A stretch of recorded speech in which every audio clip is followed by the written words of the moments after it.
20 years with the United States Army.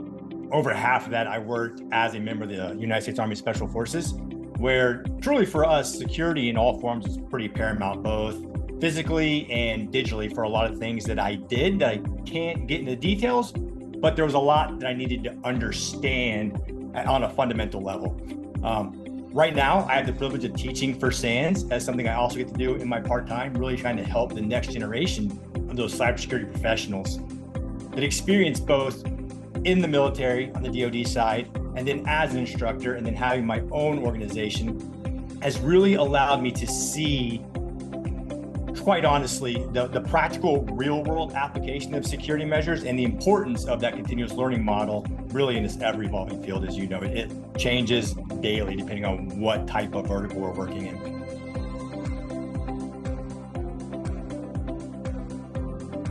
And my session, really back to basics, will really honestly emphasize the importance of the foundational cybersecurity practices. I mean, if we look at the news right now, it's all AI, generative AI, RAGs, cloud, zero trust, quantum computing, right? It's all these really, really big technologies that are coming around.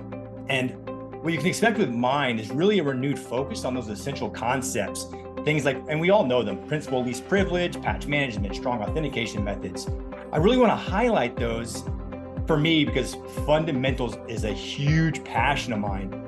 And quite honestly, if you look over the landscape, if we were to dive into any of the breaches that are happening now, or even in years past, they're not honestly taking advantage of all these crazy high-level technologies. It really is that computer hygiene.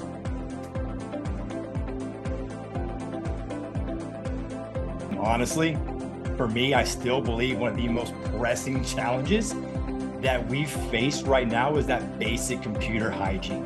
Again, no matter how advanced the industry gets, we still see breaches caused by really avoidable issues like, again, poor password management, those unpatched systems, and really, quite honestly, that true lack of awareness. And I don't want to say lack of awareness because every organization does a really good job of that awareness, right? Things that we should be looking at.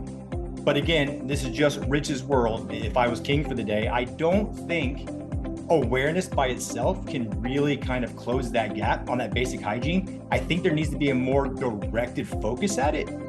Because again, I know for us in Special Forces, we hammered the fundamentals because when things go south, and things always go south, we tend to fall back to the basics. And if we've mastered the basics, everything else just seems to kind of fall in place. And this is another one, neglecting those fundamentals, it really does continue to be a major weak point across the industry, again, in my opinion.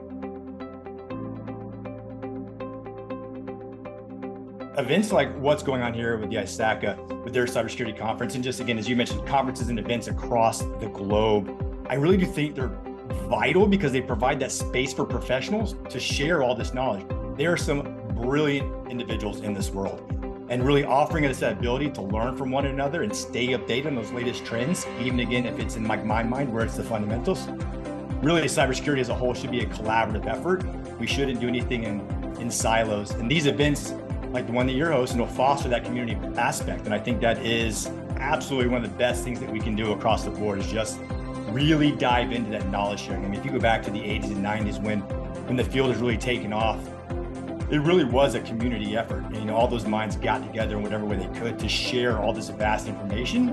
And I think we just got to keep on doing that. And using things like these events right here is a prime example of it.